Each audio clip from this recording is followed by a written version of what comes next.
Hello friends, welcome back to my YouTube channel. अगर आप channel पे नए हैं तो चैनल को काइंडली सब्सक्राइब कर लीजिए ताकि आपको पेंशन से रिलेटेड जो भी खबर आएगी उसकी वीडियोस की नोटिफिकेशन आपको सबसे पहले मिल जाएगी।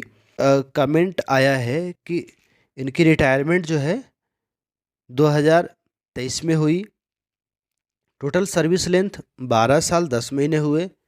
लास्ट बेसिक सैलरी 34,300 रुपये है। तो यूपीएस में इनकी क्या पेंशन रहने वाली है, हम लोग कैलकुलेशन के माध्यम से देख लेते हैं। जैसे इनकी बेसिक सैलरी है 34,300 रुपये। तो 34,000 फॉर्मूला जानते हैं आप, P/2।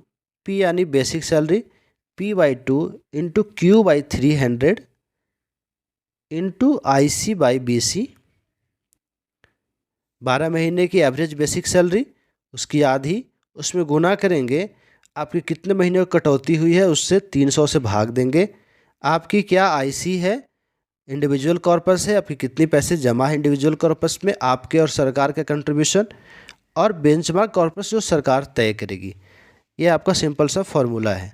इस फॉर्मूले पे लेकर चलेंगे तो 34,300 भागा 2 इंटू 154/300 गुना 1, इसका आंसर आएगा 8803 रुपये, 8,803 रुपये। चूँकि आपको पता है अगर आपने विड्रॉवल नहीं किया है, यूपीएस गजट के अनुसार आपको मिनिमम 10,000 पेंशन मिलेगा। लेकिन अगर आपका इसमें विड्रॉवल है, 60% विड्रॉवल है, या फिर पीरियोडिक वे में 10%, 20%, 30% जितना विड्रॉवल है उसके हिसाब से आपकी पेंशन की राशि घट जाएगी। तो इनकी पेंशन बनेगी 8,803 रुपये। उसके बाद इनकी लमसम अमाउंट की बात करते हैं तो 34,300 है। अभी के सिनेरियो में 53% महंगाई भत्ता है, तो महंगाई भत्ता को लेंगे तो 52,479 रुपये होते हैं। उसका 10% 5,247 गुना सर्विस लेंथ 26, तो आंसर आ जाएगा 1,36,422 रुपये। ये 26 क्या है, आपकी जितनी सर्विस लेंथ है उसमें दुगना कर देंगे। 10 साल है तो 20 से गुना करेंगे, 20 साल है तो 40 से गुना करेंगे, 6 महीनों का 1 यूनिट लेंगे। तो इनका बेसिक सैलरी जो है 34,300 था, तो इनको लमसम अमाउंट बन जाएगा 1,36,422 रुपये। और यूपीएस में पेंशन बनेगा 8,803 रुपये। और जब विड्रॉवल करेंगे उसके अनुसार इनकी पेंशन प्रोपोर्शनेट रूप से घट जाएगा। आगे लिखते हैं कि सर हमारी सर्विस 10 साल 9 महीने हुई और लास्ट बेसिक सैलरी 49,000 रुपये थी, तो यूपीएस में कितना पेंशन बनेगा। तो टोटल महीनों की संख्या हो गया 129 और बेसिक सैलरी है 49,000। 49,000 का आधा हो जाएगा 24,500 रुपये। तो 24,500 रुपये गुना महीनों की संख्या है 129, तो 129/300 और गुना 1, तो आंसर आ जाएगा 10,535 रुपये। 10,535 रुपये।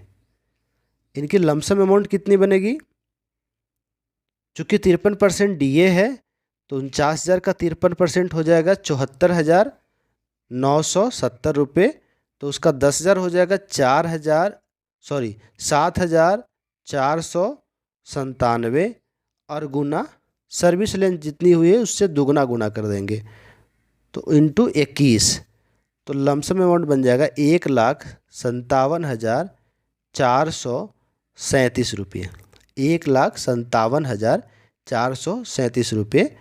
और पेंशन की राशि बनेगी 10,535 रुपये। बशर्ते अगर रिटायर्ड आप हो चुके हैं तो आप जो है अपना कंट्रीब्यूशन जो है कुछ निकाले होंगे, तो जब निकालेंगे तो पेंशन की राशि अनुपातिक रूप से कम जाएगी। और अगर फुल पेंशन लेना है तो जितनी कम रही है उसमें उसको आपको क्रेडिट करना पड़ेगा, उसमें आपको डालना पड़ेगा। एक एग्जाम्पल से लेके चलते हैं। मान लिया जाए कि अगर आपने टोटल आपका एनपीएस में कंट्रीब्यूशन था 1,000 रुपये, अगर आप रिटायर कर चुके हैं एनपीएस में तो 1,000 से आप जानते हैं कि एसएलडब्ल्यू के अंतर्गत आप पीरियोडिक निकाल सकते हैं, 6 महीने में भी निकाल सकते हैं, 1 साल में भी निकाल सकते हैं।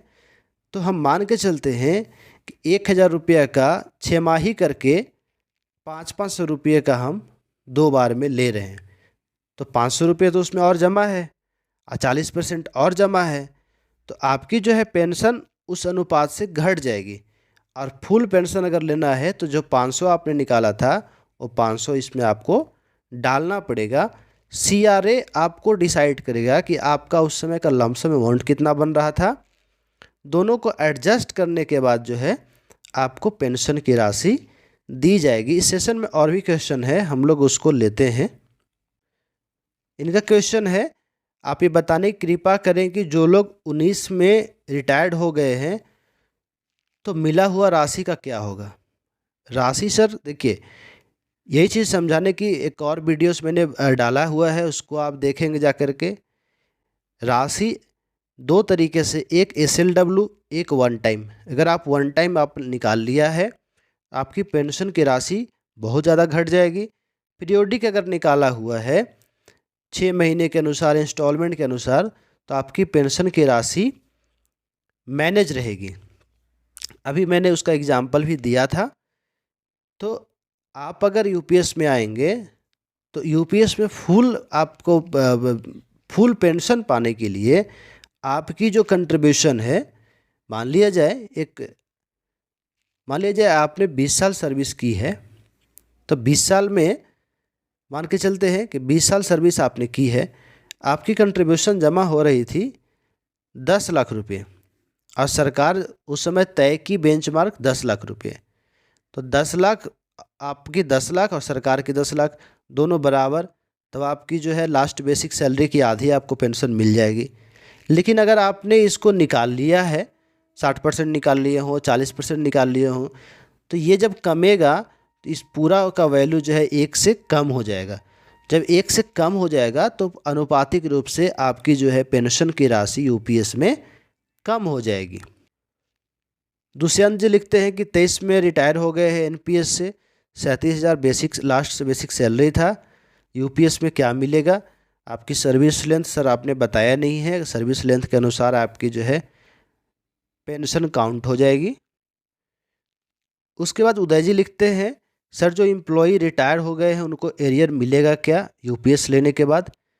तो ये बहुत वैलिड क्वेश्चन है, बहुत बढ़िया क्वेश्चन है कि अगर मान लिया जाए कि 1 साल पहले अगर आप रिटायर हुए हैं तो 1 साल में आपकी कितनी यूपीएस पेंशन बनती, उसको जो है सीआरए कैलकुलेट करेगा, सेंट्रल रिकॉर्ड कीपिंग एजेंसी जो है वो कैलकुलेट करेगा, एनपीएस ट्रस्ट को भेजेगा और जितना एरियर आपको बन रहा है पिछले 1 साल में, वह एरियर जो है पीपीएफ रेट पर आपको मंथली इंस्टॉलमेंट खाते में टॉपअप अमाउंट के रूप में डाल दी जाएगी। दूसरी चीज़, अगर आप रिटायर करने वाले हैं तो आपके लिए फॉर्म A2 रहेगा। अगर आप रिटायर कर चुके हैं तो आपके लिए फॉर्म B1 रहेगा। अगर आप स्पाउस हैं, रिटायरीज के स्पाउस हैं, तो आपके लिए फॉर्म B2 रहेगा।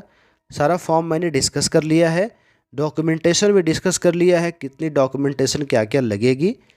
तो आप जो है उसको चैनल जाकर के आप जो है उस वीडियो को देख सकते हैं। तो आज के लिए इतना ही।